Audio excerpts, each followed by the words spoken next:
Demokrasi itu bukanlah soal apakah ada pemimpin atau tidak, tapi bagaimana Anda mendapatkan kekuasaan itu. Sebab kalau orang bisa mendapatkan kekuasaan dengan cara culas, dengan cara manipulasi, cara teror, intimidasi, nggak perlu demokrasi.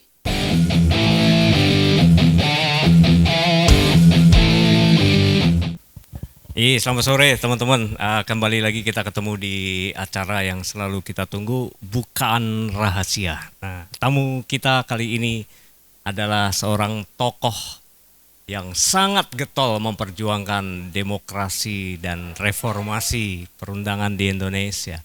Namanya Bang Ray Rangkuti. Tidak ada orang yang tidak kenal Bang Ray. Dia kayak macan podium aja nih, beliau ini kan kalau udah bicara pegang mic, wah lupa berhenti nih. Nah, beliau kita hadirkan ke sini sehubungan dengan sebagaimana teman-teman sudah ketahui bahwa MK sudah membuka sidang perdana hari ini. Dan tadi pagi paslon 01, paslon 03 membaca tuntutannya. Dan kita dihadapkan pada pertanyaan-pertanyaan fundamental yang menentukan apakah Republik Indonesia yang kita cintai ini akan menjadi negara yang menghargai dan memperjuangkan konstitusi sebagai pilar tertinggi demokrasi kita atau rule of law. Apakah kita akan mereduksi konstitusi menjadi sekedar alat untuk pelanggengan kekuasaan tanpa pengawasan, rule by law. Kami berada di sini dengannya sederhana, ialah mengingatkan orang-orang yang cepat lupa bahwa kita semua yang setia pada cita-cita reformasi akan selalu mengingat pengorbanan mereka dan menghidupkan semangat mereka di hati kami. Tugas besar kita hari ini adalah meneguhkan diri dan bersumpah kepada diri sendiri bahwa kematian mereka yang berjuang demi reformasi bukanlah kematian sia-sia. Dan kita pengen tahu saat ini, tidak semua masyarakat Indonesia tahu Bang Ray terkait dengan apa sih esensi dari gugatan MK ini. Dan apa pengaruhnya buat masyarakat pada umumnya, selain mereka yang terlibat langsung dalam politik praktis, mendukung 01, 02, 03. Masyarakat pada umumnya tidak terlalu mengerti apa esensi dari proses sidang MK ini. Dan apa yang kita lakukan supaya masyarakat memahami MK ini adalah salah satu upaya legal konstitusional dalam konteks pemilu saat ini, dan bagaimana menjelaskan ini pada masyarakat pada umumnya, Bang Ray? Iya, karena ke MK itu konstitusional, artinya kan itu sebetulnya udah diatur dalam konstitusi. Sebetulnya pertanyaannya, ngapain lagi sih kalau udah diputuskan MK, kok masih ada lagi? Kalau udah diputuskan oleh KPU, kok masih ada lagi upaya yang lain gitu? Kan ya, itu pertanyaannya. Kenapa sih nggak selesai aja di KPU gitu? Udah selesai, lantik aja selesai itu. Misalnya kan pertanyaannya begitu. Itu karena di dalam proses pemilu itu harus tetap tegak setidaknya dua prinsip tuh. Prinsip pertama adalah harus adil. Prinsip yang kedua adalah jujur gitu. Itu prinsip tuh. Padahal di konstitusi itu diatur 5 prinsip kan. Itu luber itu kan langsung umum, bebas, rahasia ya kan. Tapi prinsip yang ke MK ini umumnya adalah untuk memastikan apakah ada proses yang adil, proses yang jujur, yang menyangkut keseluruhan peserta pemilu. Dan oleh karena itulah kemudian dibuka jalurnya. Karena boleh jadi dalam prosesnya tidak tercapai ya hal-hal yang substansial seperti itu, prinsip-prinsipal yang seperti itu. Nah, oleh karena itu dicoba ya. Makanya kenapa ke Mahkamah Konstitusi? Karena ini mau menguji konstitusionalitas pelaksanaan pemilunya. Bukan menguji angka-angka. Nah, ini kayaknya yang seringkali kita menurut saya kebawa pada situasi di mana MK itu ngejar angka-angka. Yang namanya Mahkamah Konstitusi tentu saja yang dilakukan oleh dia itu menguji apakah tindakan satu aparatus negara itu sesuai dengan konstitusi atau tidak. Apakah kebijakan dari sebuah lembaga negara itu sesuai dengan konstitusi atau tidak. Makanya saya kira kalau kita kaitkan dengan yang sekarang ini, Saya kira apa yang dilakukan oleh baik 01 maupun 03 itu sudah tepat. Tapi ada argumen lain, Bang. Mm-mm. Bicara MK itu menangani masalah PHPU, perselisihan hasil pemilu umum. Atau di situ kan nomenklatur itu mengakibatkan orang berpikir ini ngurusin angka-angka perolehan. Nah, gimana Abang bisa bicara itu sebelum angka perolehan? Kan begini cara berpikirnya. Sekarang misalnya kalau orang mendapatkan sekian, yang lain dapatkan sekian. Mereka mendapatkan itu dengan cara yang benar apa enggak? Oh, Saya ini diuji proses caranya. Iya, saya ini mendapat suara kecil begini ini benar apa enggak? Jangan-jangan suara saya dicuri. Jangan-jangan suara saya dimanipulasi dan seterusnya dan seterusnya. Misalnya itu ya. Atau yang lain itu mendapatkan suara begitu besar, jangan-jangan karena ada unsur intimidasi, karena ada unsur mobilisasi, dan seterusnya. Maka tentu berdasarkan itulah disebut dengan hasil pemilu. Karena kita belum tahu hasilnya kan. Nah kalau hasilnya dia dapat sekian, hasilnya dapat sekian, ya kita uji deh. Karena di KPU-nya nggak lakuin itu. Dia kan nggak nanya, ini Anda ini dapat sekian tuh karena nyuri apa enggak, kan dia nggak tanya. Gitu loh kira-kira. Dia hanya lihat Hanya merekap aja ya. Iya, dia lihat dari sana sini. Kalau cocok semuanya dia sahkan. Apakah rekapitulasi ini sudah diotak-atik di bawah, dia nggak mau tanya. Kecuali saksi-saksinya yang protes kan. Kalau dianya sendiri dia nggak tanya. Terus saya tanya dulu deh, ini angkanya udah benar nggak nih? Didapatkan dengan cara apa? Dia nggak tanya. Sangat teknikal KPU itu. Nah oleh karena itulah harus ada lembaga yang menguji substansinya, prosesnya. Dari mana didapatkan suara? Apakah bagian dari praktek politik uang, bagian dari jual beli suara, bagian dari intimidasi, bagian dari katakanlah sekarang ini seperti misalnya mendapat suara itu karena ada unsur bansosnya, apakah Anda mendapatkan suara itu karena ada unsur pengerahan aparatus negara, aparat keamanan, macam-macam. Dan itu yang sedang dicoba dan buktikan. Itu kalau itu terjadi, itu berkaitan dengan keadilan pemilu, berkaitan dengan. Nah kalau yang berhubungan dengan tahapannya saja Bawaslu cukup. Kalau berhubungan dengan tahapan Bawaslu cukup. Cukup. Tapi nyatanya banyak pengaduan ke Bawaslu juga tidak Maksud ditindaklanjuti. saya mekanisme pengaduannya ke Bawaslu sudah cukup. Bahwa Bahwa Bawaslunya begini-begini aja kerjanya itu persoalannya lain. Ada yang menarik, Bang. Bawaslunya ini tidak kompeten untuk Bawaslu yang sekarang. Makanya kan saya dari dahulu mengatakan inilah Bawaslu yang paling menurut saya ya buruk sepanjang sejarah pelaksanaan pemilu era reformasi. Yang ini juga lah pemilu paling buruk sepanjang pelaksanaan. Nah, itu soal orang ya, bukan institusinya kan. Gitu, iya.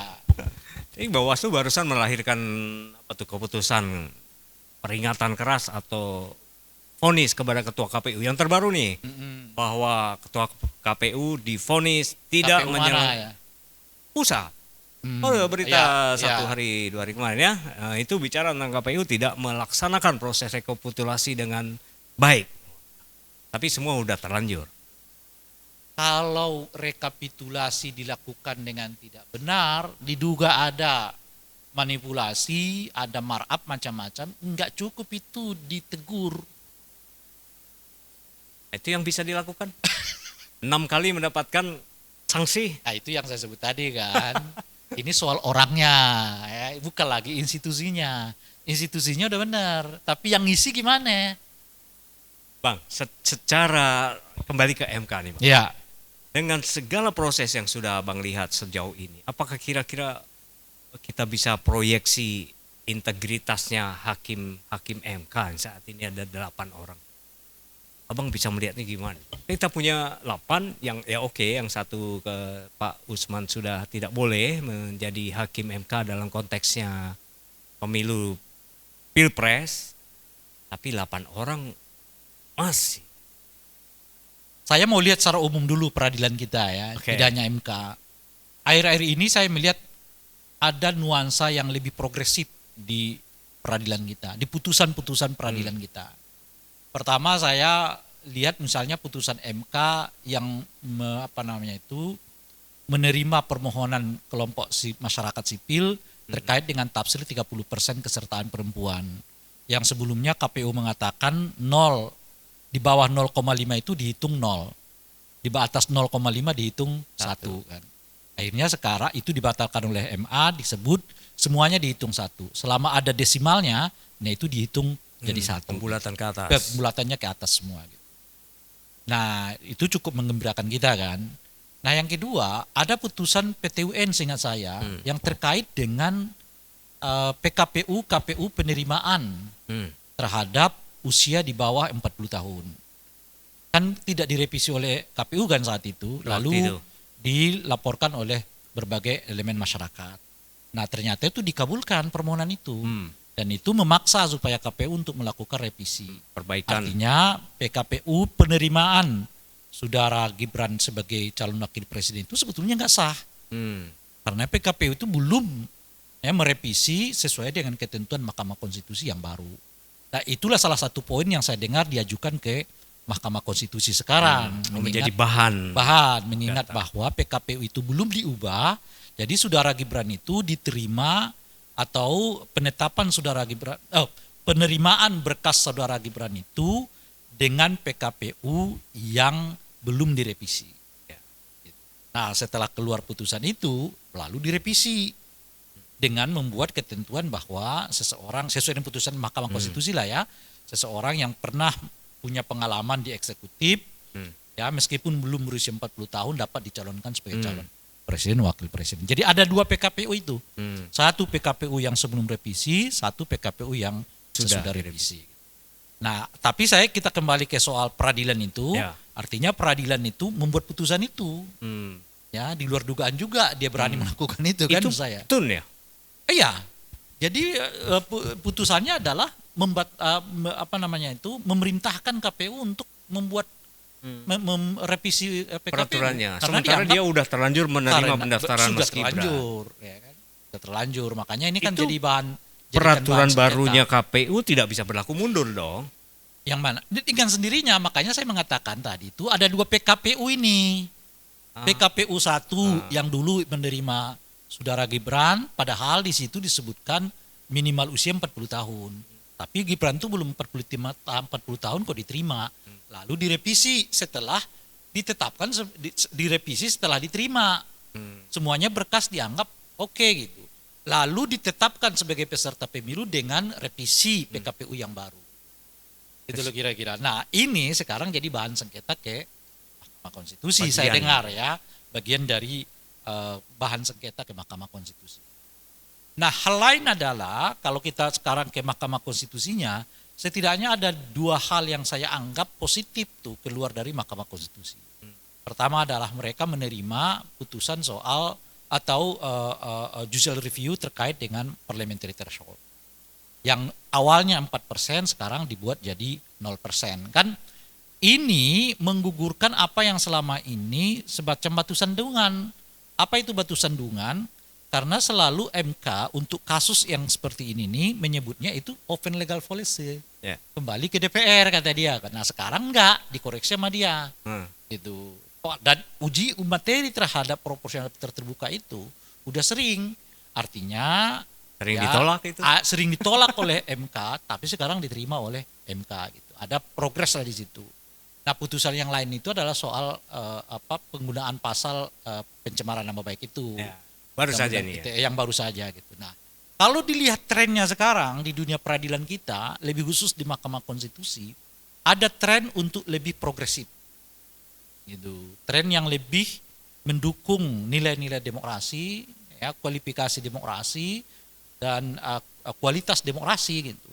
Nah, kalau kita melihat tren itu, ya mudah-mudahan bisa kebawa sampai ke uji materi PHPU hasil soal Pilpres ini, ya mana tahu gitu. Suara. Nah, oleh karena itu kan kalau kita lihat ya sengketa yang diajukan 01 maupun 03 ini semacam kolaborasi meskipun dalam ruang yang tetap berpisah. Kalau kesan saya ya 01 itu mendorong selisih suara itu dipersoalkan, sementara 03 itu mendorong prosesnya yang dipersoalkan. Nah di MK bisa dua-duanya nanti akan diterima sebagai bagian yang terpisah-pisah. Nah dia uji yang 01-nya dulu soal I kemungkinan see. itu, lalu dia uji juga soal yang Proses. 03. Tapi boleh juga kalau nanti MK melihat bahwa keduanya punya irisan, udah disatukan aja kan kata dia. Disatukan jadi satu pengaduan. Jadi nanti tinggal bahan yang diserahkan oleh 03 dengan bahan yang diserahkan oleh 01 itu ya disatukan jadi satu kesatuan gitu. Nah, itu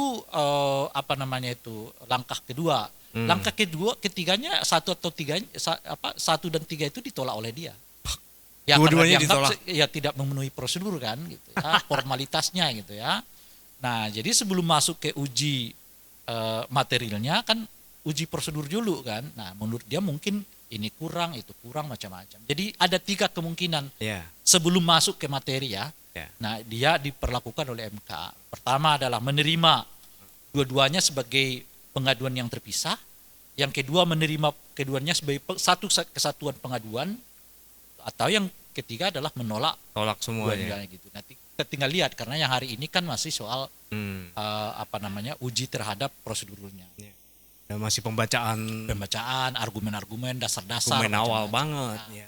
Dia akan ditimbang kalau ternyata ya memenuhi persyaratan yang diinginkan oleh MK, yang bukan diinginkan tapi yang ditentukan oleh MK, ya tentu akan lanjut ke soal pemeriksaan ya materi gugatannya gitu. Sampai tahap ini, Bang melihat hakim-hakim MK akan mempertaruhkan independensi mereka, integriti mereka. Menurut Abang gimana tuh? Tadi saya udah mengatakan sekarang ada trennya ya. Mudah-mudahan Trennya ini cukup bagus lah. Ya, trennya lumayan. Terkait Undang-Undang 61 itu, Ya. Pasal penghinaan atau Ya. itu. Kedua terkait dengan barusan yang lalu tentang parliamentary threshold. Gitu. Yang ketiga ini bisa hat trick nih kalau mereka bisa on track secara sangat independen. Ya, gini makanya kan saya tekankan dari awal tadi tuh. Karena kan KPK ini kalau mau ringan-ringan saja dia MK ini kalau mau ringan-ringan saja dia cukup bilang selisih suaranya gimana. Gitu loh kira-kira kan. Kalau nggak kekejar ngapain lagi kita sidangkan kan dia bilang. Itu MK-nya artinya mau yang ringan-ringan saja gitu. Tapi kalau betul-betul suasana yang sedang ingin jaga demokrasi ini tetap terpelihara sampai nanti ke pemeriksaan materi gugatannya gitu, itu artinya mereka mengabaikan angka-angka itu. Dan lebih melihat prosesnya mengapa angka-angka itu terjadi. Iya. Jadi seperti yang saya tekankan itu tadi, ya keadilan pemilu ini yang prinsip, ini yang diatur konstitusi. Bukan jarak suara, bukan. Yang diatur konstitusi itu, kata konstitusi, pemilu dilaksanakan dengan prinsip luber, langsung, umum, bebas, rahasia. Dan tentu saja harus ada adil dan jujurnya kan. Nah, kalau ini tidak ada, kalau ini terlukai, ini absen, ya ini artinya bertentangan dengan konstitusi pelaksanaan pemilunya. Kalau bertentangan dengan konstitusi, ya bisa macam-macam. Bisa pemilu ulang, ya, atau pemungutan suara ulang, dan sebagainya. Tetapi yang bisa disebutkan oleh MK ini, katakanlah misalnya, ini dianggap ya tidak sesuai dengan konstitusi pemilu. Nah, mudah-mudahan MK-nya itu. Itulah pentingnya mereka. Kalau cuma ngurusin angka-angka, itu namanya bukan Mahkamah Konstitusi, tapi Mahkamah Kalkulator namanya. Mahkamah Kalkulator. Ngurusin selisih suara. Itu Mahkamah Kalkulator namanya. Nah, ini yang menarik, Bang. Ketika berbicara bukan urusan selisih suara, maka paslon 1, paslon 3 mesti berbicara tentang proses, ya kan? Gugatan mereka terkait proses. Ya, kalau kita berbicara tentang selisih suara, itu juga tidak bisa mengabaikan soal proses. Gitu. Dengan sendirinya itu akan terlibat. Makanya kan saya sebutkan itu tadi, kenapa ke Mahkamah Konstitusi? Karena kita mempertanyakan apa benar dia dapat segitu, kan? Kenapa bisa begitu? Belum partainya aja nggak dapat segitu, kok malah turun? Kok dia bisa naik? Kan misalnya begitu ya kan? Sebagai contoh tuh. Nah itu kan pertanyaan-pertanyaan yang memungkinkan orang untuk mengujinya. Nah, diujilah ke Mahkamah Konstitusi. Karena umumnya di Indonesia itu efek ekor jas dari Pilpres itu kan ke partainya sendiri. Ini kejadiannya lain. Ya, efeknya ke partai yang lain, partainya malah turun. Dan dia naik tinggi sekali. Sementara sebelum itu di survei-survei hanya disebutkan maksimal itu 52-53 kan. Nah, sekarang hampir mencapai ke angka 58. Nah, Sudah ini 58. iya makanya. Nah, ini kan menjadi pertanyaan lah. Oleh karena itu daripada pertanyaan yang tidak ada jawaban menjadi keresahan macam-macam atau jadi omon-omon, ya kita uji ke Mahkamah Konstitusi kan gitu. Bang, satu. Undang-Undang 7 2017 mencantumkan pasal pidana. Pidana terhadap politik uang. Abang melihat nggak bagaimana ancaman pidana politik uang, termasuk pemberian barang, pemberian uang, pemberian janji kepada calon pemilih pada proses kampanye, pada saat pemungutan suara, pada minggu tenang, itu terjadi cukup banyak, seperti bagaimana teman-teman di medsos sebarluaskan hal itu. Lagi-lagi ini kembali ke Bawaslu-nya. Masalahnya Bawaslu-nya itu pakai standar yang beda-beda. Ya. Ketika itu terjadi dan Bawaslu sudah mengumumkan ada sekian ribu pelanggaran yang terjadi dan direkapitulasi oleh Bawaslu saat itu. Nah, kemudian abang lihat, berarti terjadi tindak pidana pemilu yang cukup masif di banyak daerah. Apakah ini juga termasuk hal yang bisa menggugurkan? Oh bisa. Apakah itu juga akan diperhatikan oleh hakim-hakim MK? Iya, soal diperhatikan atau tidak saya nggak tahu. Tapi kalau Anda tanyakan tadi, apakah temuan-temuan ini bisa menjadi bukti bahwa terjadi pelanggaran yang TSM? Ya, iya itu. Apakah itu modelnya politik uang, apakah itu modelnya intimidasi, apakah itu mobilisasi, apakah itu netralitas. Oleh karena itu kan akumulatif. Nggak datang dari satu segi aja gitu. Makanya kan disebut dengan TSM. Ya, praktek politik uangnya ada, intimidasinya ada, mobilisasinya ada, manipulasinya juga mungkin ada, dan sebagainya. Nah, itulah yang diuji oleh Mahkamah Konstitusi. Kalau ternyata praktek-praktek yang seperti itu terjadi, ya Mahkamah Konstitusi bisa pada kesimpulan ini bukan pemilu yang demokratik nih, cacat nih. Nah, ya kalau cacat, ya kita mulai lagi. Bisa kan pilihannya macam-macam. Iya. Mulai dari awal kita atau pemungutan suara ulang Di dan petitumnya 1-3 juga Iya. agak berbeda sedikit. Nah, ya. karena memang mereka beda ujinya. Makanya kan saya sebut tadi itu meskipun begitu mereka saling melengkapi.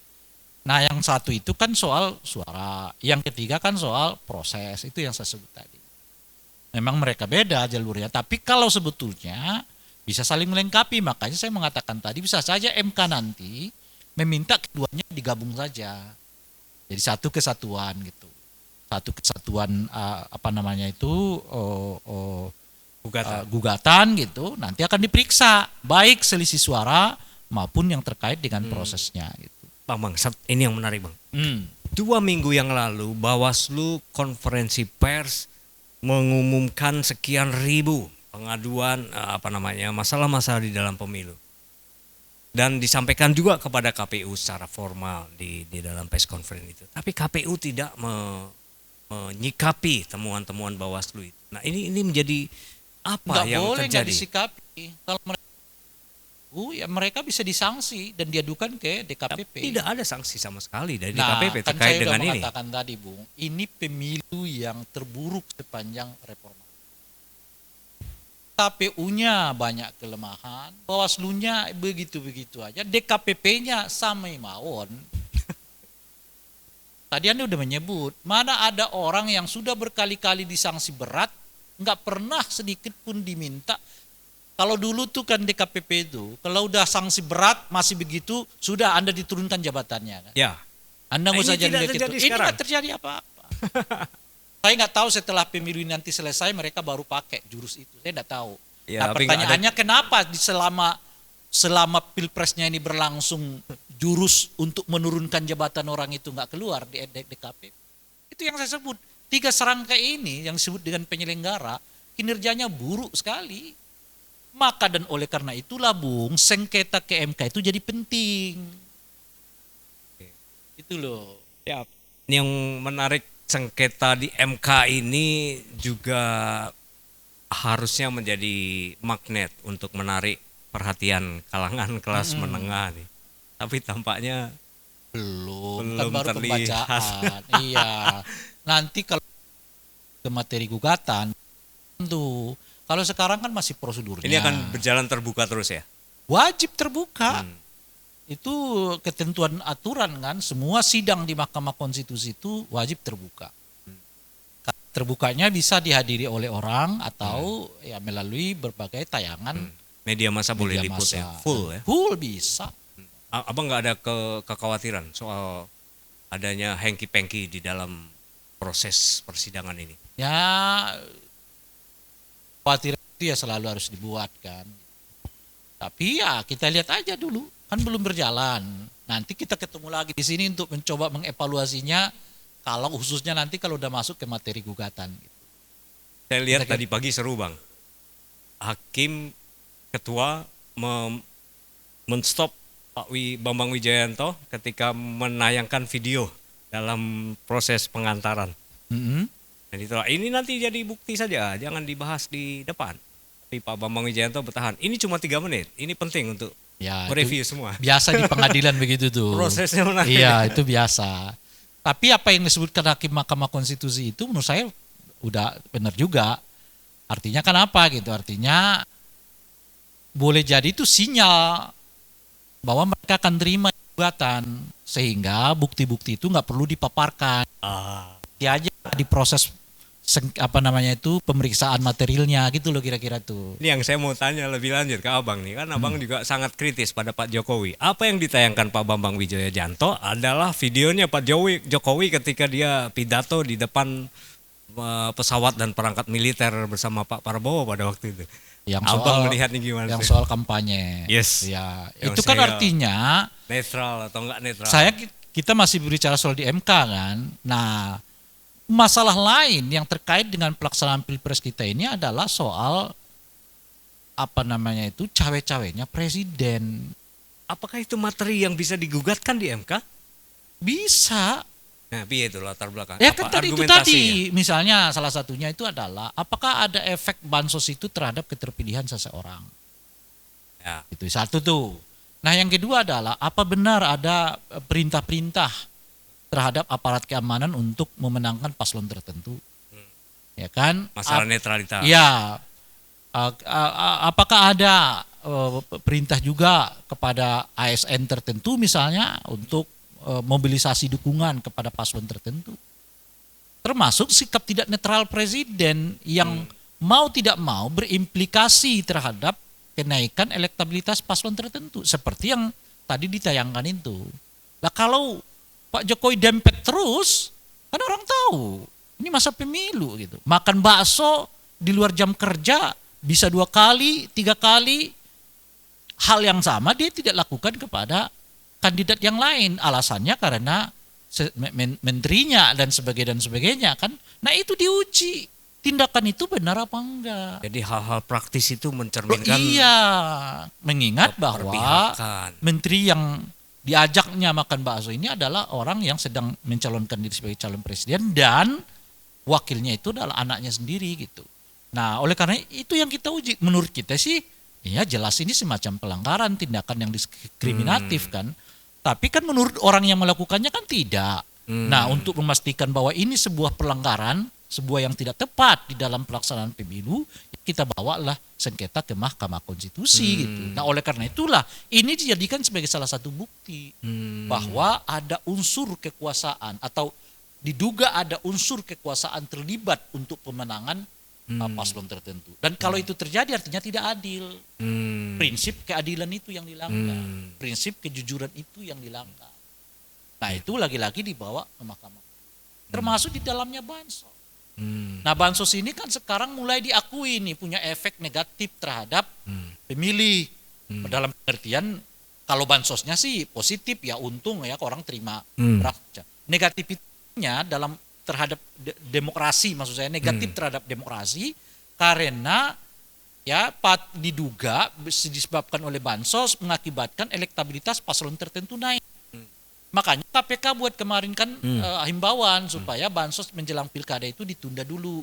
Himbauan yang terlambat. Ya itu yang saya mau katakan nanti. Lalu kemudian Anda jangan buat penilaian karena Anda moderat ini. Oh iya, saya nggak boleh ya. Iya. Saya harus tanya ke abang nih. Itu dia maksud saya. Kenapa KPK baru saja menerbitkan Itu himbauan dia. tidak boleh sebar bansos pada waktu pilkada? Berdasarkan putusan itu atau himbauan KPK itu, Mendagri sekarang mau mengaturnya kan. Dia menyebut akan dibuat aturan 2 bulan sebelum pilkada atau tepatnya hari H itu bansos nggak boleh dibagi-bagi. Nah ini kembali ke kesimpulan itu tadi yang Anda sudah dahuluin. Telat banget tuh kan kira-kira gitu. Di pilpresnya udah bablas kok. Baru berhenti seminggu sebelum pencoblosan dilakukan gitu. Nah artinya baik KPK, Menteri Dalam Negeri dalam ini tentu pemerintah membaca bahwa bansos itu punya efek elektabilitas elektoral terhadap paslon tertentu. Dan itu negatif terhadap demokrasi karena dapat berakibat ketidakadilan bagi peserta pemilu. Ya karena yang dapat keuntungan dari situ cuma satu, yang bagi-bagi bansos. Padahal itu uang negara kan. Ya kalau ya uang negara ya mestinya semua orang harus mendapatkan keuntungan yang sama dari uang negara itu gitu. Nah disitulah pentingnya sekarang diuji di Mahkamah Konstitusi. Tapi selain diuji di Mahkamah Konstitusi yang berkaitan dengan itu, diuji juga secara politik. Makanya saya sekarang dorong terus hak angket itu supaya terjadi gitu ya, supaya diuji. Tinggal interfere. Supaya nanti kita bisa atur bahwa ya ketentuan pelibatan presiden yang masih aktif di dalam pelaksanaan pemilu ataupun pilpres itu seperti apa.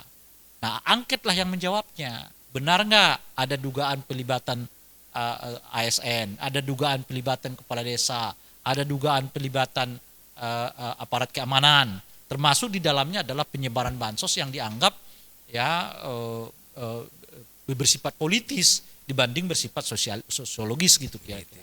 Nah itu semua diuji nanti melalui angket itu. Nah sayangnya mulai angket ini kelihatan mulai agak turun ya semangatnya, tapi saya masih berharap setidaknya kepada PDI dan PKS maju terus untuk dorong hak angket. Nah kalau nanti di paripurna ditolak ya nggak apa-apa, setidaknya Anda sudah menunaikan apa yang Anda janjikan kepada publik, yaitu akan menggelar angket kepada presiden terkait dengan dugaan penggunaan kekuasaan yang tidak sah dalam pelaksanaan Pilpres 2024 yang lalu. Ini soal angket kita singkir dulu sebentar ya, masih ke masalah MK nih Bang. Ada beberapa putusan peradilan lain seperti KIP. KIP kemarin memutuskan KPU harus buka data terkait dengan penggunaan cloud Alibaba, di mana seharusnya itu adalah masalah rahasia negara yang tidak boleh menurut versi Roy Suryo, bukan Ray Rangkuti. Dia bicara bahwa itu harusnya sesuai dengan undang-undang kita, regulasi kita harus di dalam. Nah, apakah keputusan-keputusan lembaga seperti KIP itu bisa menjadi bagian penting dalam proses peradilan di MK ini, Bang? Oh iya. Tapi kan kemarin saya tidak baca ada di dalam muatannya 0103. Ya nggak tahu saya, mungkin mereka lupa. Itu mestinya masuk. Itu hubungannya dengan rekapitulasi. Yang naik turun macam-macam. Itu kan bagian untuk membuktikan bahwa penanganan proses pilpres kita ini tidak profesional. Yang mengakibatkan kerugian diterima oleh 01 maupun 03. Misalnya begitu dibuat semacam pertautannya gitu. Nah salah satunya adalah soal ya penggunaan sirekap. Dan lebih tidak kredibel lagi karena ternyata ada unsur asingnya di dalam sirekap itu. Dan itu terlihat di hasil dari KIP. Iya, itu proses mestinya persidangan masuk. KIP. Itu mestinya masuk. Gitu. Kalau mereka nggak muat ya saya juga nggak tahu ya kenapa mereka nggak muat. Mestinya mereka itu persoalan besar itu. Abang sebagai unsur Aku kan civil society harus dorong. Ya kalau ya tinggal kita kan berkuar-kuar seperti sekarang ya tentu kita nggak ikut menyusun gugatan mereka karena kita bukan bagian dari mereka kan gitu. Kita di luar aja. Kalau itu mestinya masuk, bagus, cocok. Itu memperkuat ya menebalkan memang proses pilpres kita ini khususnya tidak berjalan sesuai dengan aturan yang berlaku, tidak kredibel, ya banyak hal-hal yang memang harus dipersoalkan dan oleh karena itulah penting ya bagi bagi mereka ke MK dan penting bagi MK untuk melihat agar jangan sampai pemilu kita ini, pilpres kita ini hanya ajang untuk meloloskan calon presiden yang lahir dari proses yang cacat gitu. Sampai pemilu ini hanya melahirkan calon wakil presiden Itu hubungannya dengan dinasti ya. yang cacat secara proses. Aduh, oke teman-teman, kita punya waktu sedikit. Ini banyak sekali Bang Ray, ada teman-teman yang udah gatel, udah pengen tanya nih. Apa teman-teman mau berani tanya di sini? Atau cukup melalui WA saja ke saya nih. Banyak beberapa pertanyaan lewat WA nih. Contohnya bagaimana wan prestasi oleh penggugat keputusan MK 90. Ada salah satu orang di Solo yang menggugat yang memohonkan agar usia cawapres capres menjadi 35 dan dikabulkan seperti itu dan Ya, dia ini nagih bagian yang sekarang. bisa dimasukkan di dalam gugatan. Karena kenyataannya kemudian aturan itu dibuat dengan rangkaian yang kayak begini gitu loh. Putusan itu dibuat dengan rangkaian kronologis Yang yang kayak begini, dimulai dari tiba-tiba ada yang mengajukan dalam tenggat waktu yang sangat terbatas, yang menyerahkan nggak ketahuan juga siapa dan seterusnya gitu. menarik sekali itu. Artinya persoalan-persoalan yang terkait dengan putusan Proses MK yang 90. 90, itu bisa dijadikan sebagai bahan uji sengketa ke Mahkamah Konstitusi juga, ke mereka juga, kan mereka juga udah tahu tuh kronologinya kan. Iya, Karena ya. itu kan kronologi yang dibacakan waktu pemeriksaan terhadap Hakim Usman kan. Ya, dan Itu. dibacakan oleh beberapa hakim yang Ya, dissenting nah pada waktu itu. dipakai lagi. Oh iya, itu bisa jadi materi. Bisa. Karena sih kelihatan saya dari awal ini kira-kira dibuatlah semacam alur. Karena ini sudah dari awal udah ada prosedur yang kelihatan terlalu dipaksakan gitu. Prosedur itu dimulai ketika Ya itu mulai dari pemohon temuan judicial uji review materi itu terhadap pasal yang terkait dengan usia. asal usia. Nah, kalau itu dibangkitkan lagi ke dalam konteksnya pengadilan gugatan PHPU ini kan jadi redundant tuh. Apa yang sudah diputuskan MK sendiri, kemudian Enggak, hakim yang sekarang mau- mengujinya. bukan. Kan yang mau dipertontonkan itu sekarang adalah ini udah sistemik. Tapi hakim MK akan menguji kembali keputusan dia dong. Enggak, dia enggak nguji itu. Dia Oh. melihat rangkaian itu. Oh, Gitu loh. paham ya dari Ya, kan- prosesnya ya. Kira-kira kan begini, ada persoalan A, B, C, D, E. Yang A ini kita masukkan lah yang Ya. proses 90 ini. Siapa namanya? Teman dari Solo yang menggugat tuh, namanya siapa? Teman-teman ingat nggak itu orang Solo yang menggugat? Ya. Saya pengagum Gibran gitu kan? Iya. terus Bang. Nah, jadi dia nggak perlu lagi uji. Nah, Kan sudah ada keputusannya kan? Putusan MK itu kan? iya. Nah, sekarang dia masuk. Ternyata ada A, B, C, D, E. Nah. Ini semua jelas mengarah kepada apa yang disebut dengan terstruktur, sistematis, dan masif. Yang ininya dia nggak uji lagi. Nah, ini cuma dijadikan ini sebagai bahan untuk menunjukkan ini adalah rangkaian A, B, C, D, E. Gitu loh. Cukup dengan putusan MK ya. Terus yang putusan Nah itu uji juga. uji. Nah, termasuk nanti Anda tadi kan sebutkan tuh soal laporan-laporan Bawaslu, putusan-putusan Bawaslu, itu nanti masuk di sini.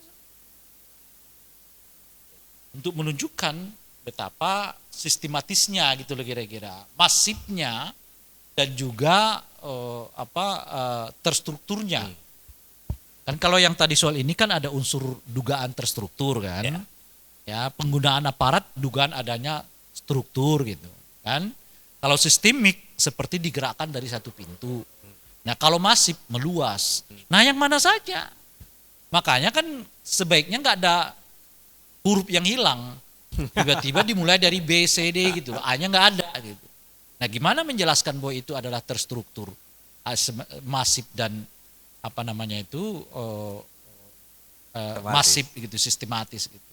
Long A-nya hilang, C-nya hilang gitu. Nah, ini dibuat ya rangkaian-rangkaian itu. Kalau ibarat ini puzzle gitu. Nah, ini puzzle-puzzle itu yang kita rangkai kembali.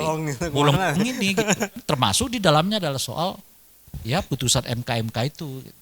Yang membuktikan bahwa ya, ada persoalan dalam proses pembuatan aturan terkait dengan ya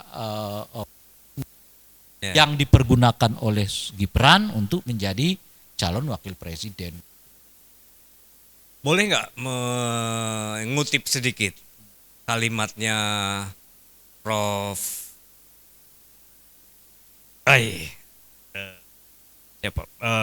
Siapa nama profesor pembela di Pak Anu? Dia bicara bahwa Yusril Isra Mahendra. Dia bicara bahwa pada setelah putusan MK 90 dia bilang bahwa ya Mas Gibran sebaiknya tidak usah mencalonkan karena putusan itu cacat. Itu juga bisa masuk. Tapi beliau sekarang menjadi pembela. Ya apa-apa. Kan sikap politiknya. Sikap politiknya di sana. Tapi secara hukum beliau tidak boleh inkonsisten dong. Ilmu hukumnya dia mengatakan bahwa ya itu soal orang aja, kita nggak usah bahas pribadi orang ya. Itu orang ya. Ya itu apakah orang itu sesuai di antara sikap politik dengan sikap intelektualnya, itu kembali ke orangnya masing-masing kan kira-kira gitu. Sikap intelektualnya udah terbaca. Ya Prof. Yusril pada waktu itu iya, sangat intelek. Menurut beliau putusan MK itu ada masalah kan kira-kira gitu. Betul. Tapi sekarang beliau menjadi pembela. Tapi sikap politiknya ikut di sana. Ya itu artinya soal kepribadian. Kalau soal kepribadian bukan diskusi kita gitu maksud saya. Soal Mas mau bilang bahwa Prof. Yusril punya dua kepribadian? Enggak, saya nggak mau mengatakan itu. Makanya kita nggak mau membahas orang gitu loh. Tapi pernyataan Prof. Yusril itu bisa juga sebagai barang bukti bahwa ya penilaian putusan MK ini nggak hanya datang dari mereka yang secara politik berbeda dengan 02, tapi yang bahkan di dalam 02 sendiri. Jadi di 02 mungkin juga menyadari adanya nah, itu kekeliruan besar ini ya. Nah, itu bisa dijadikan. Ya, menarik juga itu. Iya. Bang, satu lagi. Ini terakhir dan sekaligus Abang kasih closing note ya. Barusan juga Prof. Mahfud MD dalam pidatonya, dalam pembacaan gugatan dia menyampaikan ada 7 atau 8 negara yang terpaksa membatalkan hasil pemilu karena masalah-masalah hukum sebelum terjadinya pemungutan suara. Beliau sebutkan ada Australia, ada Bolivia, ada macam-macam negara yang sebutkan itu. Apa kira-kira yang akan terjadi di Indonesia, Bang? Apakah akan seberani itu MK nanti?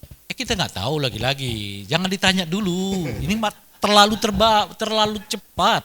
Kita lihat aja dulu prosesnya seperti apa. Baru dari situ nanti akan bisa kita gambarkan ujungnya ini akan kemana gitu loh. Ini kan proses penyelidik pemeriksaan terhadap materinya kan belum sampai gitu loh. Jadi jangan ditanya dulu itu. Tapi yang penting dari apa yang disebutkan oleh Pak Mahfud itu, membatalkan hasil pemilu itu bukanlah sesuatu yang sulit gitu loh. Bahwa ada praktek di negara lain. Bukan sesuatu yang nggak bisa dilakukan. Itu terjadi di banyak tempat. Dan nggak usah ke luar negeri. Di Indonesia juga terjadi di pilkada kan beberapa itu kan dibatalkan oleh Mahkamah Konstitusi hasilnya kan. Diminta diulang, diminta PSU macam-macam. Gitu. Jadi praktek yang biasa membatalkan, itulah pentingnya demokrasi. Ya kan? Kenapa? Karena yang penting bagi demokrasi itu bukanlah soal apakah ada pemimpin atau tidak, tapi bagaimana Anda mendapatkan kekuasaan itu. Sebab kalau orang bisa mendapatkan kekuasaan dengan cara culas, dengan cara manipulasi, cara teror, intimidasi, nggak perlu demokrasi. Nah, demokrasi itu membuat orang berkuasa dengan cara beradab. Nggak ada manipulasi, nggak ada teror, ada ini. Itulah prinsip dari negara kita juga yang disebut dengan gotong royong, yang disebut dengan musyawarah. Di dalam musyawarah itu orang nggak terlukai. Itu loh kira-kira kan. Nggak boleh ada yang terlukai. Nah, kenapa gitu? Karena semua orang diikutkan, semua orang terlibat, semua orang boleh melakukan hal yang sama. Terbuka macam-macam. Namanya musyawarah itu kan. Nggak boleh ada orang yang merasa terlukai dalam prosesnya. Iming-iming masuk dalam bagian itu nggak? Tentu saja. Nah, maka dan oleh karena itulah kemudian harus diperiksa. Benar nggak bahwa yang bersangkutan mendapatkan kekuasaannya dengan cara-cara yang tidak demokratik, yang manipulatif, ya, penuh dengan intimidasi macam-macam dan seterusnya. Makanya lagi-lagi kembali ke diskusi awal, tugas MK lah untuk memastikan bahwa proses pemilu itu sesuai dengan konstitusi, bukan sesuai dengan kalkulasi. Karena MK itu bukan mahkamah kalkulator, tetapi mahkamah konstitusi untuk menguji konstitusionalitas pelaksanaan Pilpres yang baru saja berakhir. Kenapa harus diuji? Karena begitu banyak pertanyaan yang dimungkinkan untuk dimunculkan dan pertanyaan itu tidak akan mendapat jawaban kecuali itu kita dapatkan di meja hakim atau di kamar Mahkamah Konstitusi atau secara politik nanti akan kita dapatkan jawabannya di DPR melalui angket itu. Thank you Bang. Oke teman-teman, itu tadi.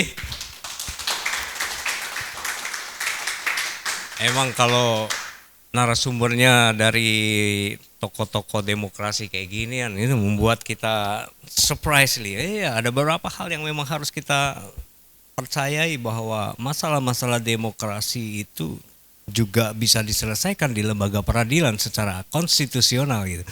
Thank you Abang. Sama-sama. Dan kita ketemu lagi nanti teman-teman. Terima kasih semuanya. Kita akan ketemu lagi di Bukan Rahasia.